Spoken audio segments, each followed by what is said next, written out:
Welcome to the Secret Workshop of Miracles, the biblical keys to abundance, a transformative journey inspired by the teachings of Joseph Murphy.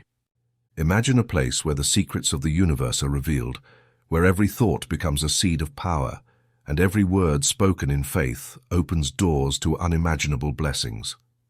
Here, you will discover the biblical keys that unlock abundance, inner peace, and true prosperity, just as taught by one of the greatest masters of positive thinking and the subconscious mind. Get ready to step into a secret workshop where the spiritual meets the practical, and where miracles are not just possible, they are inevitable. Each chapter, each lesson, is an invitation to transform your life, reprogram your mind, and receive the abundance you've always deserved. It's time to open your mind, unleash your faith, and enter the secret workshop of miracles.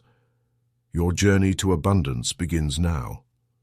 Everything that appears in the Bible when read through the eyes of new thought is neither ancient history nor moral allegory, but a precise description of mental laws in action.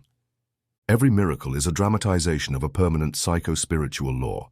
In these accounts, there are no closed-off arbitrary interventions from a distant God, but rather coded formulas that reveal how the human being, made in the image of the Creator, can reproduce on a smaller scale the same acts of creation, provision, healing, and transformation that are narrated there. The Bible is therefore a manual of mental operations. Its language is symbolic, but its application is practical. Now read aloud Genesis 1:26-28, not as a liturgical text, but as a foundational affirmation. Let us make man in our image, after our likeness. Be fruitful and multiply, fill the earth and subdue it. This is not a biological description, it is a mental formula. To be in the image of God is to have creative capacity.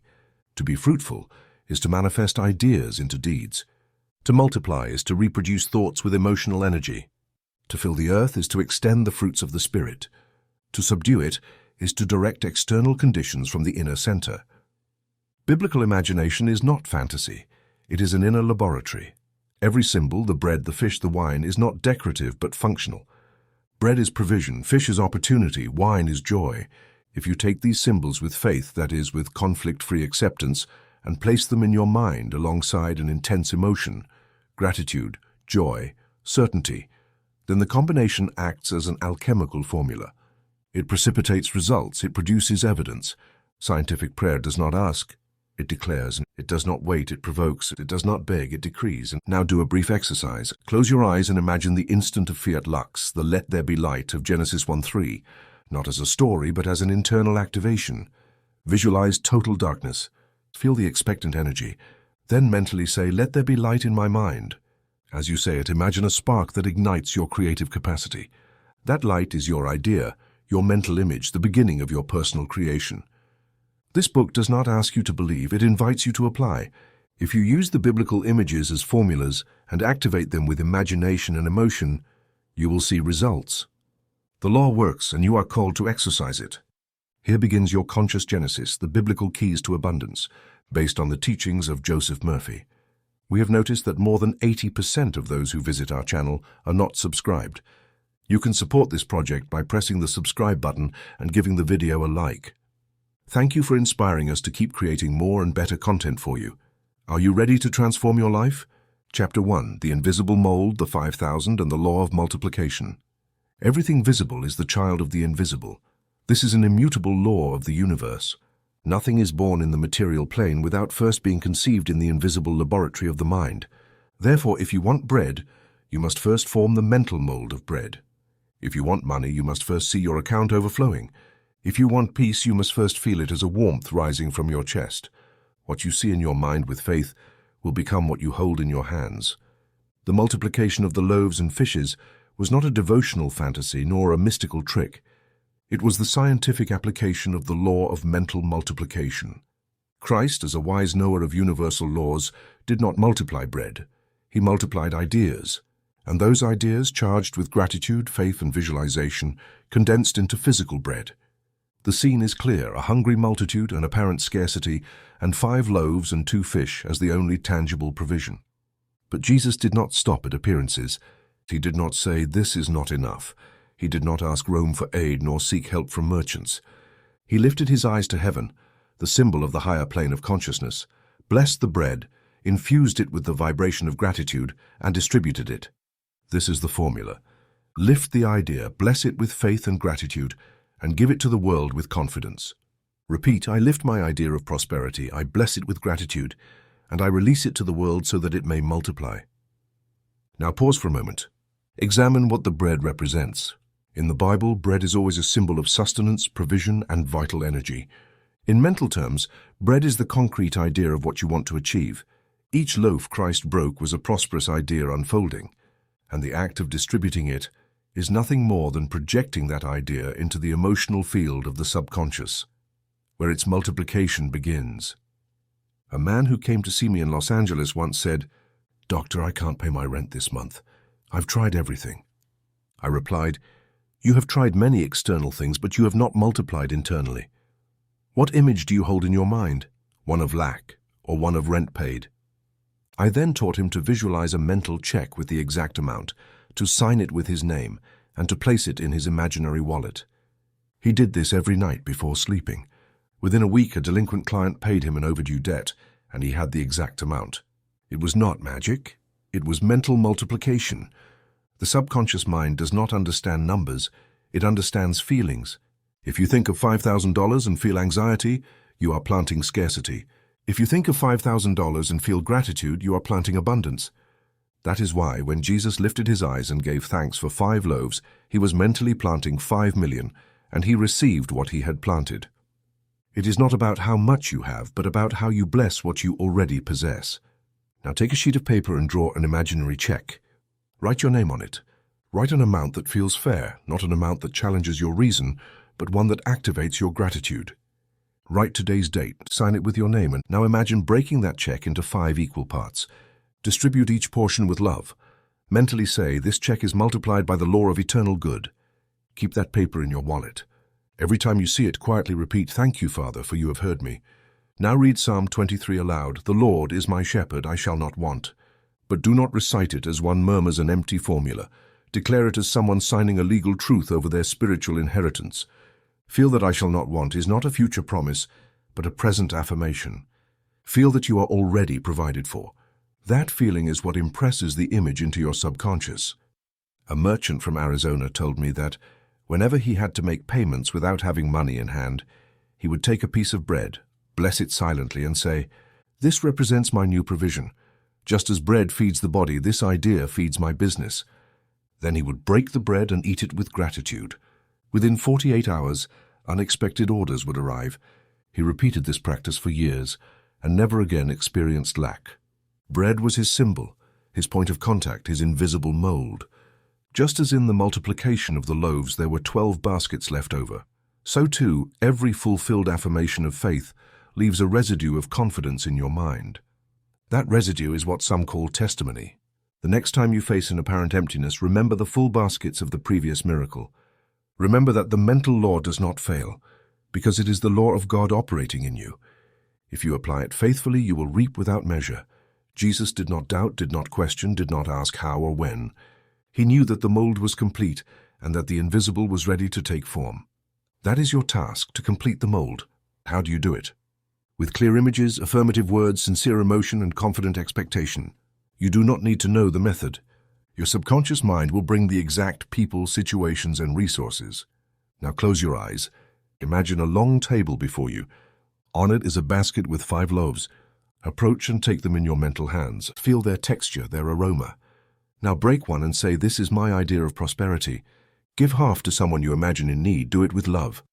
Repeat the process with the other loaves. Feel that as you give, you are being provided for even more. Feel that every portion you give returns multiplied. Stay in this act for a few minutes. This exercise, practiced daily, will imprint the law of unlimited supply in your mind. Remember, abundance does not come from the outside. It does not depend on the economy, government, or market. Abundance comes from the invisible mold you form in your mind. What you imagine with gratitude and release with faith reproduces without limit. Therefore, as you conclude this chapter, engrave these words into your consciousness. My mind is the storehouse of the inexhaustible source. I give with faith and receive with joy. Multiplication is law in my life. Chapter 2, Nets Without Emptiness, the Supernatural Catch. The account of the miraculous catch of fish narrated in Luke 5:111 and John 21:311 is not merely a shoreline chronicle nor a poetic metaphor meant to comfort the soul. It is a precise, almost technical instruction on how the human mind, aligned with the mental law of the universe, can draw from the depths of the subconscious the visible goods of life. The net is the symbol of your capacity to receive. The sea represents the infinite field of the creative mind. The fish are concrete opportunities, clients, contracts, solutions, ideas, revelations. When Jesus told Peter to cast the net to the right side, he was giving a direct spiritual instruction. Focus your attention on the good, not on the void, on what is working, not on what is failing, on the source, not on the lack. This principle is universal and timeless. It works for the fisherman, the merchant, the therapist, the architect, and the young person seeking employment. It works today exactly as it did on that morning by the Lake of Gennesaret. The law is simple. Wherever you focus your attention with faith, there you cast your mental net. If your focus is on crisis, you will draw in more crisis. If your focus is on the abundance of God, you will bring to shore multiplied opportunities. The subconscious is a bottomless sea. It cannot be empty. There is always more. Scarcity does not exist in it. The only thing that exists is the human perception of insufficiency. And that perception is what you must correct. A young lawyer once visited me, depressed over the lack of clients. He said, "Doctor, I've been waiting for months and my net is still empty." I asked him, "Where have you been casting your mental net? Into complaint, into doubt, into criticizing the economic climate, or into a clear image of your office receiving grateful people who seek your help?" He fell silent. I instructed him that each night before sleep, he should visualize his office with 3 new clients walking in, thanking him, that he should see the fees in cash on his desk, bless them, and mentally repeat, "My net is full, everything I undertake prospers. I serve and I am provided for." In 15 days, his net began to show the first fish. Jesus did not multiply fish by magic. He simply activated the principle of alignment with abundance. He knew the sea was an image of the collective subconscious, and that opportunities are always swimming in its waters. By ordering that the net be cast to the right, he employed a key symbol. In all biblical tradition, the right side represents power, blessing, clear vision. To cast the net to the right means to direct your attention toward what you desire to manifest, not toward what you fear to lose. Do this exercise now. Close your eyes and imagine the sea. Not just any sea, but the mental sea within you. Its waters are deep, alive, electromagnetic. Now visualize a luminous net in your hands. This net represents your directed thought. You decide where in the sea you will throw it. If you cast it toward doubt, you will draw in frustration. If you cast it toward the certainty that your good is already prepared, you will bring concrete realities to shore. Repeat with me. I cast my net on the side of the good. My subconscious is full of prosperous ideas. My nets are filled to breaking. Now take a sheet of paper and draw on it a fishing net. In each knot of the net, write a goal, a concrete desire, or an opportunity you wish to attract. 5 new clients, signed contract, payment received, innovative idea, harmonious collaboration. This net is your map of goals. It is not a mere symbolic game, it is an instrument of mental condensation. Each time you look at it, you are training your subconscious to bring in those elements. Keep this sheet in a visible place.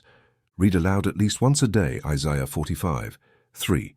I will give you hidden treasures, riches stored in secret places. Then look at your drawn net and say, "These are my treasures emerging from the sea of the mind." The key to the miracle is inner obedience. Peter said, "We have worked all night and caught nothing, but at your word I will let down the net." Here lies the turning point. He could have clung to past experience, to fatigue, to reasoning, but he chose to act on the word.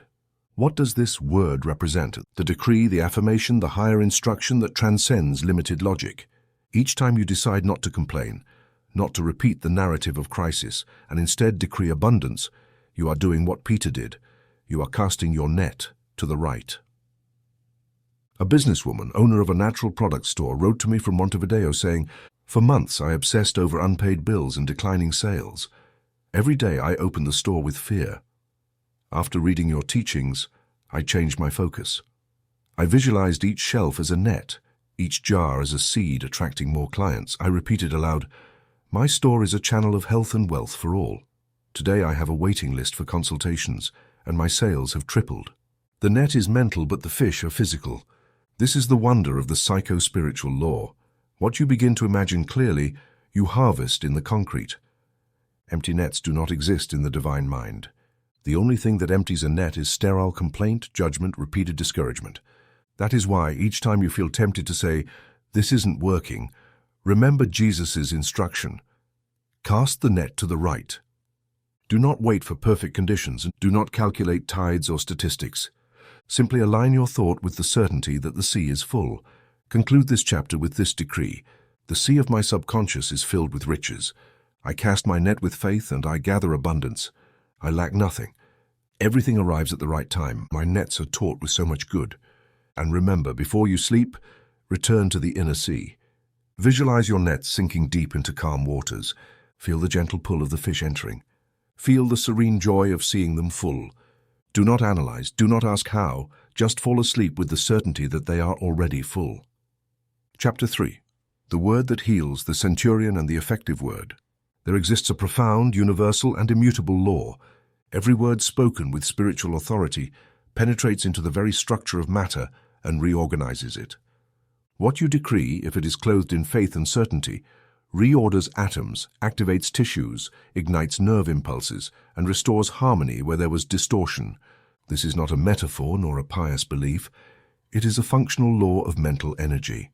The Gospel according to Matthew gives us a precise demonstration of this law in the story of the Roman centurion who came to Jesus for the healing of his servant, without asking for physical presence, without requesting contact, without requiring any ceremony.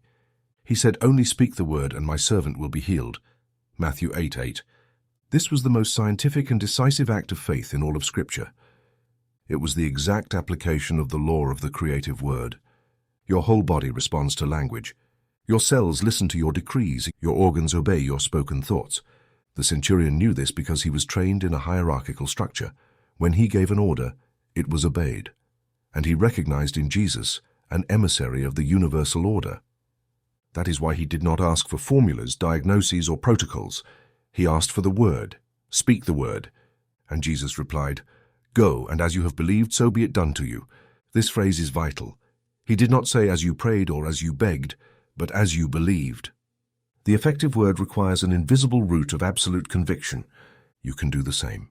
You do not need to touch the sick body. You do not need to understand the physiological causes of illness. You only need to issue a clear decree, emotionally charged with a vivid image of the desired result. This is the practice of the clinical command, a mental procedure that turns your speech into medicine. It consists of 3 steps. Identify the area that needs restoration, for example, my spine. Declare the healing as present. It is straight, strong, and aligned. Seal it with a command of faith. Speak the word and my body will be healed. Do it now.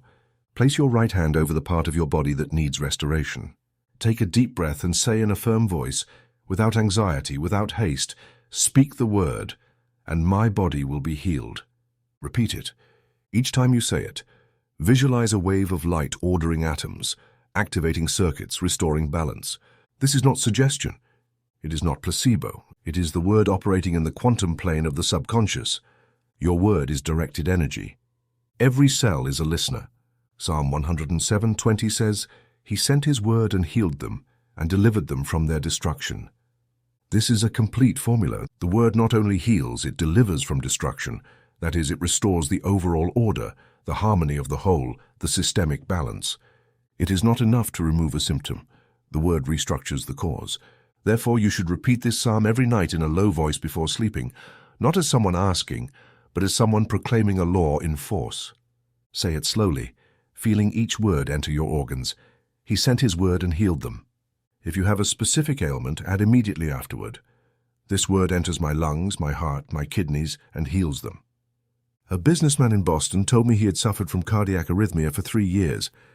He had tried medications, diets, massages, but nothing stabilized his heartbeat. I taught him the technique of the effective word. Each night he recorded his own voice saying, "My heart beats in perfect rhythm. Every cell synchronizes with divine order. Speak the word, and my heart is healed." He listened to this recording as he fell asleep. Within 2 weeks, the symptoms began to decrease. Within 3 months, his cardiologist declared complete normalization. The heart obeyed the voice that spoke to it with authority. This is not mysticism. It is the law of vibration. The human voice is like an oscilloscope. Every spoken word is a wave traveling through the body's energy field. If the word is impregnated with doubt, it transmits chaos. If it is charged with certainty, it transmits order. The secret lies in the emotion with which it is spoken. It does not matter how many times you say it. It matters how you feel when you say it. You must believe every syllable. Do not repeat like someone begging. Declare like someone commanding. Your word is law for your body. Remember this always. Your body does not think for itself. It obeys. You are the commander. Your cells are soldiers. They do not argue. They do not analyze. They do not postpone. If you say, I am weak, they will act accordingly. If you say, I am strong, they will reorganize their structure. Therefore, every morning upon waking, pronounce your clinical command aloud using this formula. Every cell of my body responds to the word of health. My whole being vibrates in harmony. My blood, my bones, my nerves, my organs obey the higher command. Speak the word and I am healed. A woman in Caracas wrote me a testimony that illustrates this. She suffered from rheumatoid arthritis and could barely close her fists. She began declaring each night, my hands are flexible, strong and agile. Every cell obeys the word of freedom. She said it slowly, firmly, without anger, without impatience. After 8 weeks, she began regaining mobility. Today, she types, writes, and caresses without pain. She understood that it was not about shouting. It was about believing. Lastly, record your own voice speaking healing affirmations. Do not use background music. Do not add sentimental words. Use precise affirmations like the commands of a chemical formula. My lungs expand with ease. My immune system works perfectly. Every atom of my body vibrates in order. Listen to this recording before sleeping. During sleep, your conscious mind turns off, and the word enters directly into the laboratory of the subconscious. There, the reprogramming begins. Conclude this chapter with this decree: my word is medicine. I speak with authority, and I command health, and health manifests. My whole body responds to the creative word. Speak the word, and I am healed. Chapter 4, The Touch of Faith, the Woman and the Mantle. There exists in the human mental field a property little understood, yet infinitely powerful, the transmission of healing energy through directed contact. This is not physical contact, but psychic. The woman in the Gospel, who had suffered from a flow of blood for 12 years, did not touch Jesus by accident or superstition. Her touch was precise, deliberate, charged with purpose. Mark recounts it with surgical precision. If I may touch but his clothes, I shall be whole. Mark 5:28. There is no chance here, but a clear projection of a symbolic act. This woman activated a current. She was the one who initiated the flow. Jesus did not see her coming, did not pray for her, did not call her. She, with an internal image as clear as a scientific equation, established a field of connection. This is what we call directed psychic contact, the subconscious mind's ability to establish an electromagnetic, mental, vibratory current between the focus of desire, healing, and the receiving symbol, the mantle. The human mind is a field. The heart is a transmitter. Desire is the signal, and faith is the current that activates the circuit. When she reached out her hand, she did not merely touch a piece of cloth, she touched an idea. She touched a mental reality previously established, that she would be healed upon touching, and that idea traveled like a current from her field into that of Jesus, producing a discharge of life-giving energy. That is why he felt power go out from him. It was not an act of his will, but an attraction activated by her faith. You can do the same. You do not need to stand before someone, touch a sacred object, or attend a place of worship. True contact is internal and begins with forming a clear image in your mind, yourself touching the edge of the mantle. Not a physical mantle, but the symbol you choose as a transmitter. It could be a white cloth, a cross, a light, a word, a gesture. What matters is that your subconscious assigns emotional power to it. Without emotion, there is no current. Without directed faith, there is no discharge. Exercise. Place your right hand over your heart. Do not press, just touch gently. This is your transmission point. While maintaining this contact, repeat firmly, without drama. My faith is the current that renews. Say this 7 times. Each time, feel a current flowing from your heart toward the area of your body you wish to restore. This current is not imaginary. It is real. It is composed of electrical, chemical, vibrational impulses that the subconscious mobilizes in response to the verbal command and the tactile symbol. A woman in Santiago, Chile, wrote to tell me how she overcame a chronic ovarian condition using this technique. Each night before sleep, she placed her hand over her heart, breathed deeply and said, "My faith is the current that renews. I am in contact with divine life." She then imagined her hand extending spiritually to touch a mantle of light. 3 months later, her gynecologist confirmed a complete remission without medical intervention. She did not change her body from the body, she changed it from the current. Now take a small piece of white cloth. Its origin does not matter. What matters is that it is new to your mind and becomes a symbol. Call it your mantle. Place it under your pillow tonight. Before sleeping, touch it with your fingers, close your eyes, and imagine that this mantle emits light. Visualize your hand reaching out to touch its edge. You do not need to see Jesus. You do not need to hear voices. You only need to feel that this contact is charged with the phrase, "If I only touch, I will be healed." Then repeat mentally, "The current flows now. The energy of life renews every cell in my body." Sleep with this image. It will imprint upon your deep mind and from there activate regeneration processes science cannot yet fully explain. Jesus said, "Daughter, your faith has made you whole." He did not say, "I saved you." He did not say, "My power healed you." He said, "Your faith." This detail is essential. The current was generated by her. The power was available, but it was her touch, her directed faith, her inner conviction that activated the miracle. You are surrounded by the same energy field. What changes is your approach. If you go with doubt, there is no current. If you go with expectation, the energy moves. A young man in Mexico City with partial facial paralysis used this technique for 40 consecutive nights. He touched a small wooden cross each night saying, "My faith is the current. I touch the symbol and the energy flows." After this period, he began to recover facial mobility. Medical science acknowledged the improvement but did not explain its cause. The cause was internal, precise, measurable under spiritual law. Now you can repeat this method. Use the tactile heart anchor each morning. Use the mantle visualization each night. Keep the symbolic cloth under your pillow. Do this for 21 consecutive days. This will generate a stable circuit in your subconscious mind. In just a few days, you will notice small changes, more energy, better sleep, relief from symptoms. Do not obsess over results. Trust the current. It knows where to go. You do not need to direct it. You only need to activate it. Final decree. I touch the invisible source with my faith. My heart is the transmitter. My mind is the channel. Life responds to my contact. The current flows and my body is renewed. Chapter 5. Water into wine, the emotional alchemy of Cana. The first miracle recorded in the Gospels did not take place in a temple, nor on a mountain, nor in a hospital. It happened at a wedding, at a celebration, an event where joy was meant to overflow, but which suddenly faced a symbolic crisis. The wine was gone. This was not a logistical problem, it was a profound sign.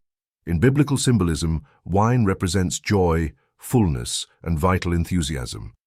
Running out of wine at a wedding is like saying, there is no purpose, no spark, no fulfillment. Jesus did not ignore it. He did not say, just drink water. Nor did he improvise a spiritual escape. He performed a transmutation. Turning water into wine is the supreme act of emotional alchemy, the art of transforming the ordinary into the extraordinary, of moving from the dull neutrality of duty to the intoxicating passion of vocation. Many people live, work, and relate to others, yet have lost their wine. They do the right thing, but without joy. They fulfill obligations, but without delight.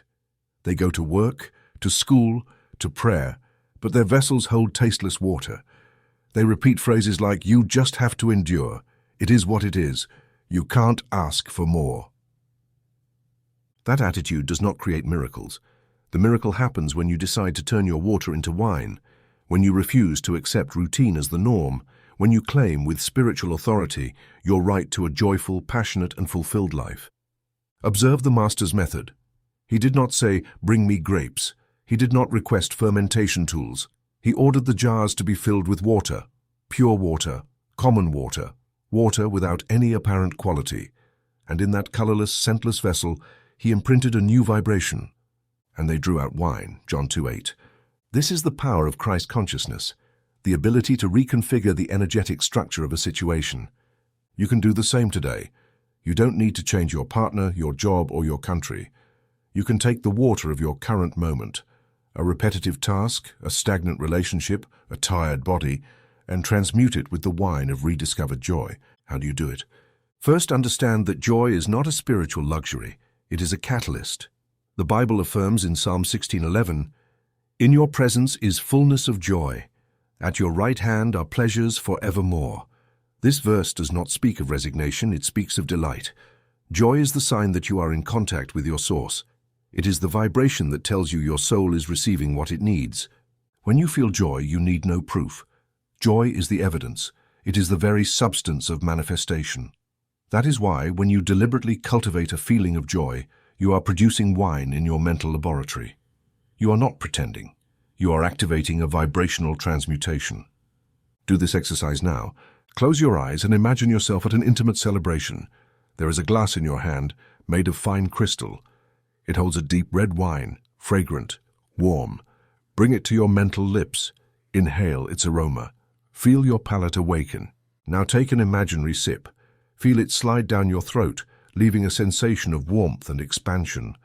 This wine is not alcoholic. It is emotional.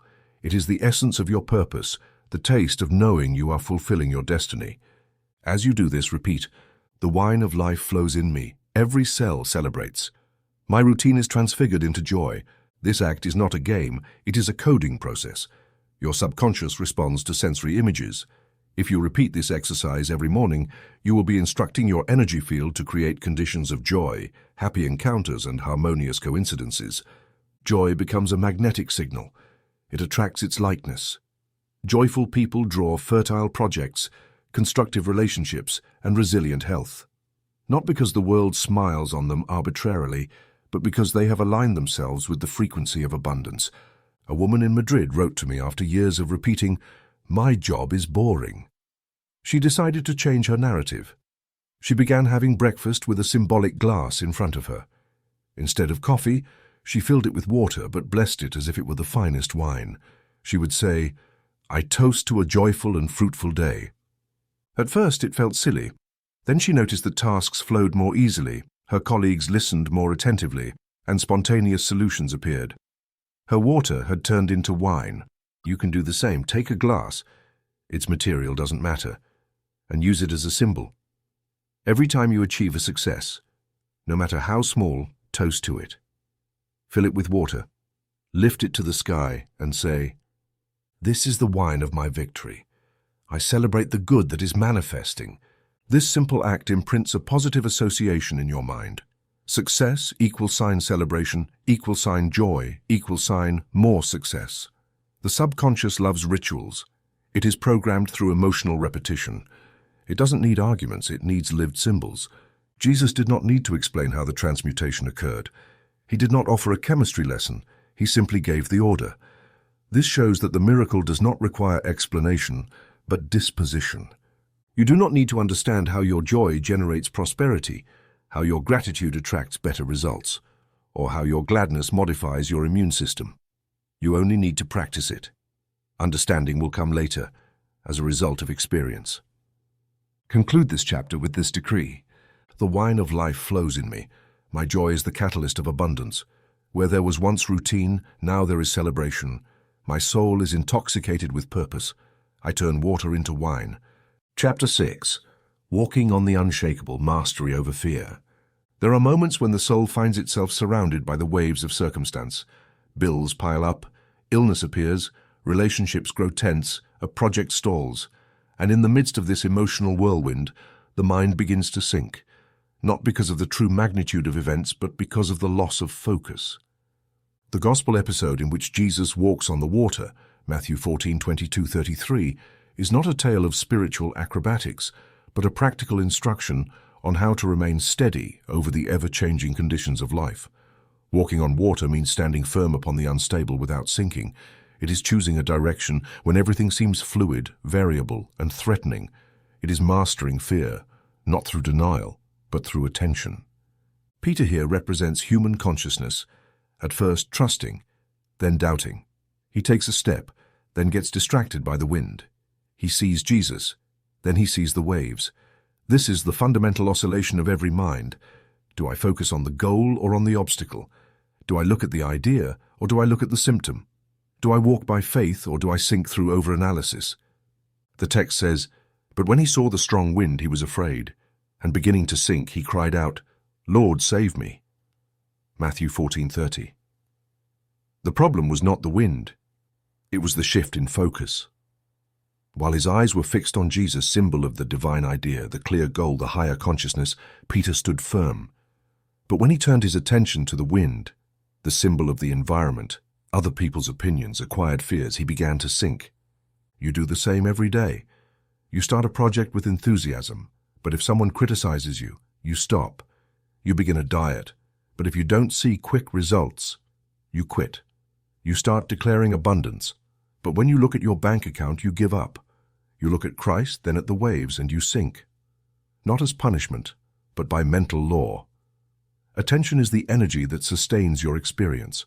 What you focus on, you feed. If you keep your attention on the good, even if you can't see it yet, you walk upon the unshakable. If you focus on fear, even if it appears logical, you sink into the temporary. Do this exercise now. Close your eyes and imagine a serene lake, not a raging sea, a calm lake, without waves. You are barefoot, standing upon its surface. Take a mental step forward. Feel the firmness beneath your feet. Another step, breathe deeply. Use the 4-8 technique. Inhale counting to 4, hold for 4. Exhale counting to 8.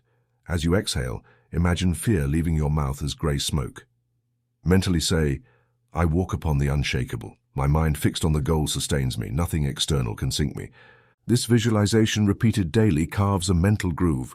It trains your subconscious so that when life's storms come, your attention stays on the idea, not on appearances. You don't need to control the wind. You can't stop the waves. You can only choose where to look. And your inner gaze creates the invisible platform that supports you. A young entrepreneur told me how, in the middle of an economic crisis, he clung to this principle. He visualized his goal as a luminous figure before him. Every time bad news came, he closed his eyes and said, "I do not look at the waves, I look at the vision." 3 months later, his business stabilized, not because the winds stopped, but because he no longer fed them with fear. Fear is a messenger. It is not your enemy. It comes to tell you where you are looking. If it appears, don't repress it. Use it as a bell of awareness. Where is my attention? Redirect it. Return to the goal, the idea, the inner vision. Read aloud Isaiah 41:10. "Fear not, for I am with you. Be not dismayed, for I am your God. I will strengthen you. I will help you. I will uphold you with my righteous right hand." This promise is not poetic, it is technical. To uphold with the right hand is to align your mind with the right focus, the side of faith. Read it every morning as a vibrational mantra, and whenever fear tries to distract you, repeat, "I walk upon the unshakable." A man in Buenos Aires, diagnosed with a terminal illness, applied this principle. Instead of reading clinical forecasts, he read biblical promises. Instead of speaking of pain, he spoke of his purpose. Every night he visualized himself walking on the water with a luminous figure ahead of him. He did not deny his condition, but he did not give it his attention. After a year, doctors confirmed complete remission. His testimony was not religious, it was scientific. "I refused to look at the waves, and that sustained me." Conclude this chapter with this decree. "My attention is the staff that supports me. Where I look, I walk. I do not sink into appearances. I fix my gaze on the idea, and I walk upon the unshakable." Chapter 7, Golden Fields, the sower and the science of mental planting. Every thought you form and hold with conviction becomes a seed, and like any seed, it does not germinate in the air or develop on the surface. It needs fertile soil, constant moisture, protection from the wind, and above all, depth. The parable of the sower, as told in Mark 4:1-20, is not a simple rural allegory. It is a precise description of how the subconscious mind works, its receptive layers, and the level of response that can be obtained depending on the type of mental soil where your thoughts fall. Each percentage mentioned, 30, 60, and 100-fold, represents levels of inner acceptance. The amount of results does not depend on the seed, which is always good, but on the soil, which symbolizes your inner attitude, your faith, your consistency. Jesus explains that some seeds fall by the wayside, thoughts desired but not internalized, fleeting ideas that never lodge in the heart. Others fall on stony ground, immediate enthusiasm, but with no deep roots. Others among thorns, legitimate desires choked by doubts, fears, comparisons. Only a portion falls on good soil, clear, persistent thoughts, shielded from mental noise, repeated with firmness. That portion bears fruit, not by chance, not by some capricious miracle, but by the law of cultivation. The subconscious is a field. It does not give you what you superficially wish for. It gives you what you have planted with emotional depth, watered with daily repetition, and protected with mental hygiene. Pause now and examine your field. How many desires have been left by the wayside for lack of attention? How many sprouts have been pulled out by someone's careless comment? How many ideas have been smothered by repetitive thoughts of doubt or unworthiness? If the field is full of thorns, it is not because you are negative, but because you have not practiced mental gardening. The mind is not a neutral desert. It is active soil. If you do not plant deliberately, others will plant for you, and often they will sow fear, anxiety, comparison, or cynicism. Every piece of news you consume, every phrase you repeat without awareness, every judgment you make is a seed.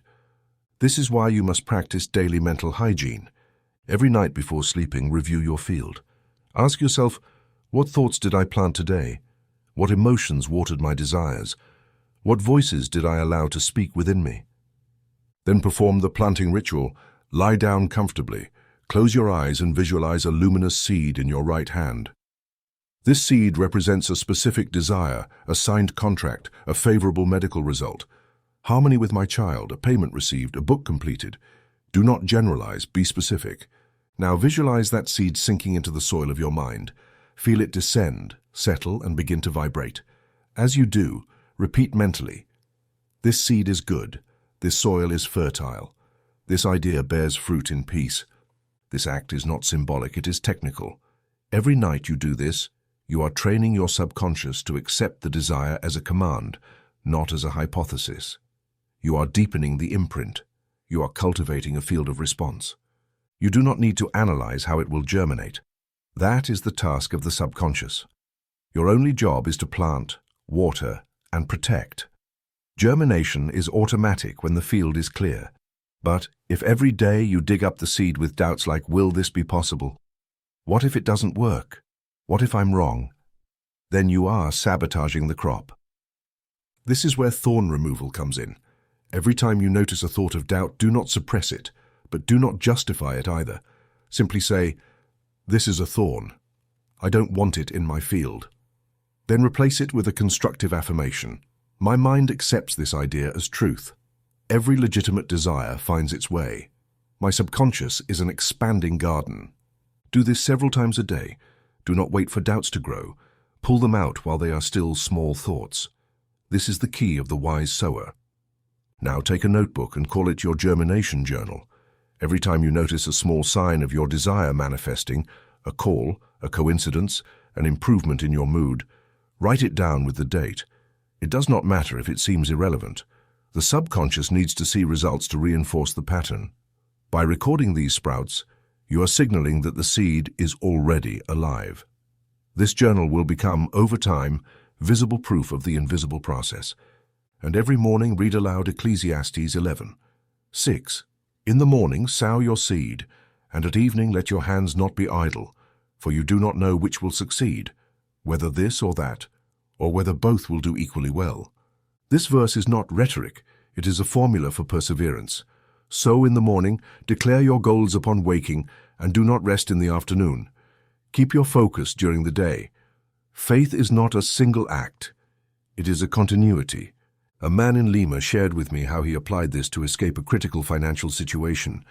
Every night he visualized a seed with the name of his company on it. He buried it in his mind, saw it shine, and repeated, "This company bears good fruit." For weeks there were no external signs, but he kept planting. 2 months later, a former client unexpectedly offered him a partnership. Today he exports to 3 countries. What changed? His inner field. His mind ceased to be full of thorns and became fertile ground. Conclude this chapter with this decree. My mind is fertile ground. My thoughts are divine seeds. I plant with faith, water with gratitude, and harvest with certainty. My life blossoms in proportion to the depth of my planting. Chapter 8. The coin in the economic point provides unexpected resources and debt cancellation. Every time you ask yourself, where will it come from, you are denying the principle of universal provision. That question, though it may sound reasonable, is actually a disguised form of disbelief. The mind that needs to know the channel before believing in the arrival is closing its receptive field. Supply does not depend on visible sources, nor on your salary, nor on a loan, nor on human assistance. Supply is mental. The source is immaterial, and its manifestation adapts to conditions, but is not limited by them. The story of the coin in the fish's mouth, Matthew 17:24-27, reveals this law with crystal clarity. It was not a parable, but a real act, a functional model of how supply operates from invisible planes into visible results. When Jesus was asked about the temple tax, he did not debate economic fairness. He did not organize a collection. He did not ask for help. He instructed Peter, "Go to the sea, cast a hook, and take the first fish you catch. Open its mouth and you will find a stater coin. Take it and give it to them for me and for you." V.27. Here, every element is symbolically exact. The sea represents the subconscious, the fish is the channel, the coin is the supply, and the hook is directed attention. Peter did not fish at random. He fished by command. He did not choose the biggest fish, but the first. He did not look for the coin on land, but in an improbable channel. This is the teaching. Your provision is closer than you think, but it is not in the place you usually look for it. It is in the unexpected, in the unplanned, in what escapes your logical control. Timely supply is not an arbitrary miracle. It is a law activated by trust. You do not need to know how the money will arrive to pay your debt. You only need to know that it has already been provided at the level of the idea. Every legitimate need carries within itself its own solution, just as a seed carries the tree. When you accept this as truth, your subconscious begins to rearrange events, contacts, ideas, and channels so that provision arrives, not as you expect it, but as the system has ordered it. Now try this exercise. Sit with your back straight, close your eyes, and imagine you are by the sea, not an ordinary sea, but one made of energy, of symbols, of universal memory. In your hand you hold a hook of light. Cast it into the water. Wait, not with anxiety, but with certainty. Now visualize a fish approaching. You do not force it. You do not choose it. It simply arrives. You gently pull it from the water, open its mouth, and there, in the midst of light, you see a golden coin. Take it, look at it, feel its weight. That coin symbolizes the exact supply you need right now to pay a debt, cover an expense, start a project. As you do this, repeat mentally, "The supply comes from the sea of the mind. Every channel is possible. I lack nothing." This symbolic act creates a subconscious anchor. The sea ceases to be a threat and becomes a source. The fish ceases to be coincidence and becomes a messenger. The coin ceases to be the world's imposition and becomes the spirit's response. Do this exercise whenever you face a debt or financial uncertainty. Stop asking, "How will I pay?"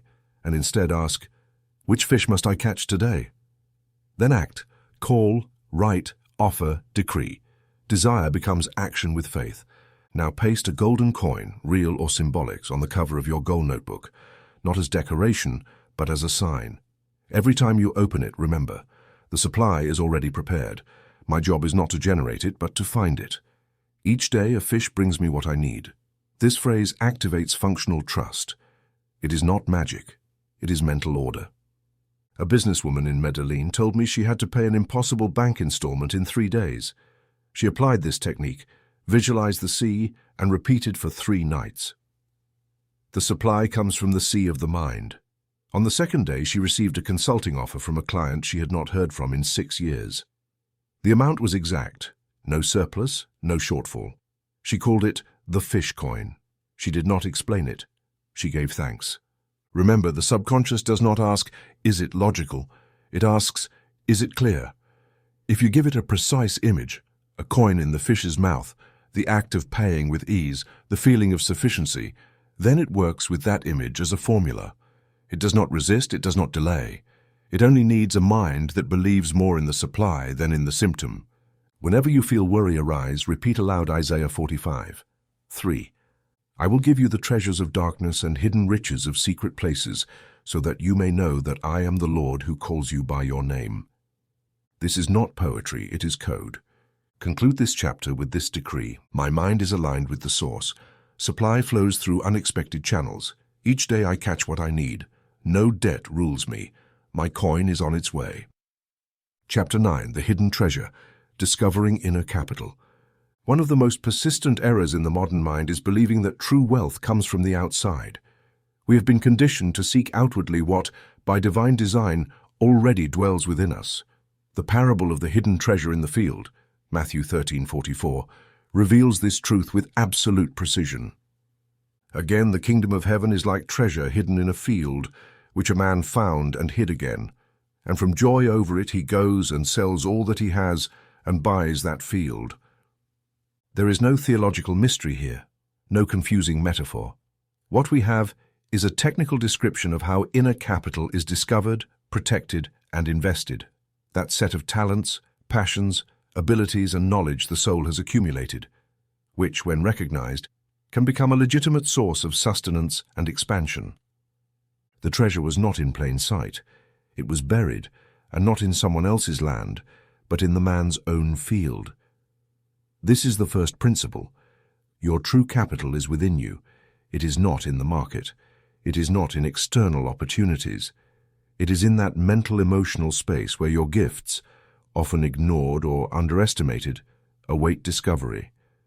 Every skill you have, every activity that brings you natural joy, every idea that awakens you effortlessly, every comment from others saying, "You're really good at this." All of these form part of the map that points to your treasure. But most people live over that field without ever digging. They pass over their inner wealth while searching outside, comparing themselves or trying to imitate others. That is why Jesus says the man sold all he had to buy the field. What does this mean? It means he chose to leave behind imposed models, inherited beliefs, economic fears, and occupations that did not represent him, in order to work his own land. Buying the field means investing energy, time, and discipline into developing what is yours. It is not enough to see the treasure. You must acquire the right to cultivate it. You must make it productive. You must invest in yourself with the certainty that a well-worked field will yield fruit for a lifetime. Now try this exercise. Sit with your back straight. Close your eyes. Imagine you have a shovel in your hands. You are in an open field. The terrain is your deep mind. You begin to dig. Each shovelful removes layers of forgetfulness, fear, shame, and comparison. Suddenly, the metal of the shovel strikes something hard. A chest. You open it. Inside you see symbols. A feather. Perhaps you write well. A paintbrush. Perhaps you draw. A hammer. Perhaps you build. A light. Perhaps you inspire. Each symbol represents a gift. Observe yours. Note them mentally. Then open your eyes and write, without overthinking, a list of skills, activities, or areas that energize you, that awaken your enthusiasm, that others have recognized as your strengths.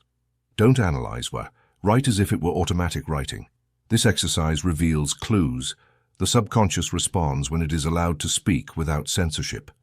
Now take the verse from Proverbs 18:16. A man's gift makes room for him and brings him before great men.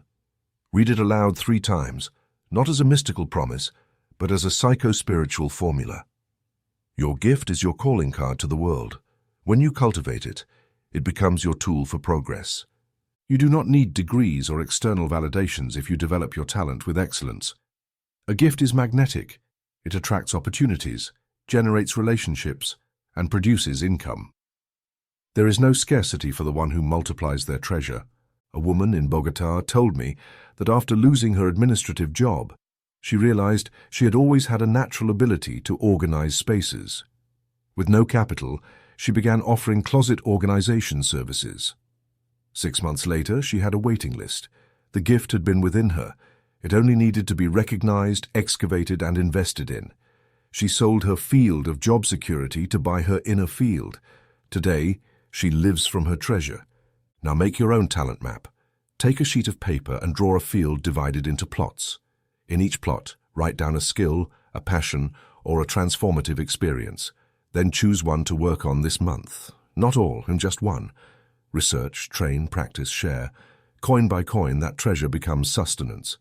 This is not fantasy, it is mental law. Conclude this chapter with this decree. My treasure is within me. Every gift I possess is an open door. I invest in my field, I recognize my wealth, and I turn it into a source of provision, purpose, and expansion. Chapter 10, The Restored Hand, Liberating Paralyzed Potentials. There are areas of your life that have been paralyzed for years, talents you never exercised out of fear of judgment, projects you never started out of fear of failure, gifts you buried because you listened to external voices more than your inner voice. These frozen areas do not die, they remain in suspension. They wait for a command, a word to awaken them. In the Gospel of Mark 3:1-5, a decisive episode illustrates this principle with clinical precision, the healing of a man with a withered hand. This man was in the synagogue among the religious leaders. He was not marginalized, he was part of the system. Yet his hand was withered, not amputated, not absent, dry, inert, without operational capacity. This represents the condition of many people who appear to function outwardly but internally have blocked capacities, dormant faculties, potentials that do not act. Jesus said to him, "Stand up and come forward." This was not a symbolic gesture, it was a strategic command. He brought him out of anonymity, placed him at the center, forced him to be seen, and then restored him. Stretch out your hand. Here the miracle occurs. The hand, once withered, is restored, not by a magical touch, not by a blessing, but by an act of internal obedience. This is the fundamental principle. Paralyzed potential is only restored when it is called to act with courage. When, in the midst of fear, doubt, or external judgment, you decide to make the gesture, give the talk, propose the project, write the page, paint the canvas, speak to your child, or test the idea, it is the act itself that releases the energy. Do not wait for paralysis to dissolve before moving. Move, and the energy will return. The hand represents the faculty of action, creation, and execution. If your hand is withered, that is, if your ability has atrophied from disuse, you do not need emotional motivation, you need active decision. The healing power did not come from outside, it came from the act of stretching. Jesus did not touch the hand, he gave a command, and that command reconfigured the man's nervous system, musculature, and energy field. When you say, "I can't, I'm not skilled, I've never been good at this," you are drying your own hand with each word. But when you say, "My ability unfolds," and accompany it with a physical gesture, opening and stretching your hands, you are doing exactly what that man did. You are reclaiming your operational power. You are ordering your system to restore functionality. Try this exercise now. Sit or stand with eyes open. Look at your hands. Observe them intentionally. Then close them gently. Take a deep breath. As you exhale, open them slowly and say aloud, "My ability unfolds. My capacity is restored. I act with freedom." Repeat this 3 times. Then imagine you are in front of an audience. A room, a camera, a client, a classroom. Visualize yourself presenting something you know how to do. Do not dramatize. Just see yourself doing it well, feeling competent, receiving attention, noticing response. This visualization is not to motivate you, but to instruct your subconscious with the correct image of yourself. If you repeat this practice, your mind will begin to allow you to act where it previously blocked you. Now take some clay, modeling clay, Play-Doh, or any moldable material, and create a simple figure, a circle, an open hand, a serene face.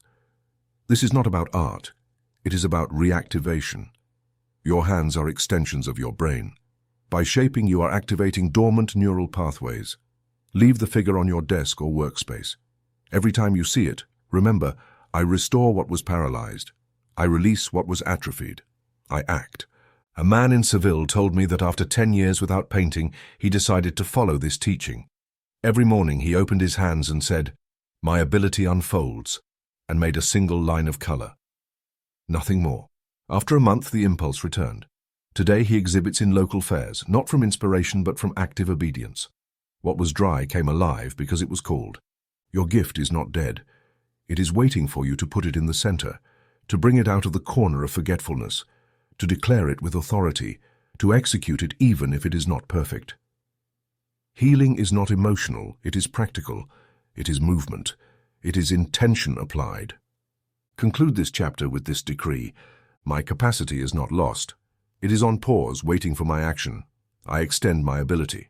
I restore my talent. I act, and what was dry comes alive. Chapter 11. Silence over the storm, calming mental hurricanes. There is no external storm that does not originate in an internal disorder. When thoughts lose order, the environment responds with chaos. When the mind generates multiple contradictory voices, worry, anxiety, criticism, guilt, the soul becomes a vessel tossed by invisible winds. The account in Mark 4:35-41, where Jesus calms the stormy sea with a simple command, is not an emotional story. It is a technical code, a precise instruction on how to apply the principle of silent mastery over the overflowing elements of thought. The text says, "A great windstorm arose, and the waves broke into the boat, so that the boat was already filling. And they woke him, saying, 'Teacher, do you not care that we are perishing?' And he awoke, rebuked the wind, and said to the sea, 'Peace, be still.' And the wind ceased, and there was a great calm." Here, 3 levels of consciousness are revealed. The disciples' panic, representing the reactive mind. When something external seems threatening, it looks for someone to blame, shouts, dramatizes. Jesus, asleep in the stern, representing higher consciousness, the center of internal power that is not disturbed by appearances. The moment he wakes and gives the command, the deliberate use of the internal word to reorganize the external field. Jesus did not beg, argue with the disciples, explain or describe the danger.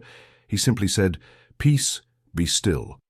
And he spoke to the sea, not to men, not to heaven, not to the Father. He spoke directly to the situation. This is the silent command, the formula of power for when your environment spirals out of control and you choose not to feed the chaos.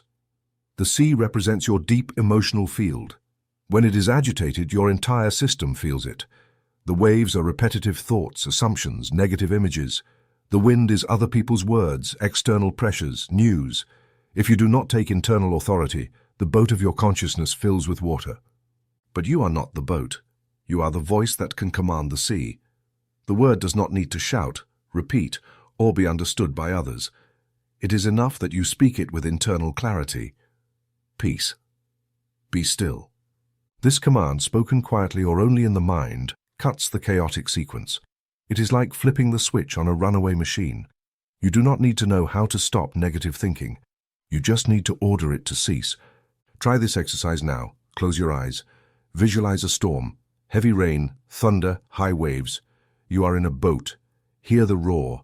Then, in your mind, go to your center, a point of calm in your chest. From that point, mentally pronounce, "Peace, be still." Repeat once. Observe how the rain stops, the wind ceases, the sea calms. Listen now only to the gentle lapping of waves. Do this for 1 minute. Breathe. This exercise is more than visualization. It is a way to regain your axis. Now install the 10-second pause technique in your life. Whenever you are about to respond to a difficult message, speak amid tension, or react emotionally, pause. Count mentally to 10. During this interval, say internally, "Peace, be still." You do not repress your emotion, but you also do not deliver it unfiltered. This pause breaks compulsion and allows you to respond from the inner Christ rather than the reactive self. Practice it for a week. You will discover that many storms dissolve on their own if you do not feed them with your word. Also read Psalm 46:10 each night. "Be still and know that I am God." This stillness is not passivity. It is mastery. It is the internal knowing that no external force has more power than your aligned voice. Record sounds of gentle waves. They are abundant, and use them as background when your mind feels agitated. The subconscious associates this sound with calm. It is a vibrational anchor, not a placebo. It is a tool. A mother in Quito told me that after years of shouting at her children whenever something went out of control, she applied this teaching. She recorded a voice note on her phone saying, "Be still, peace, be still," in a firm but calm tone.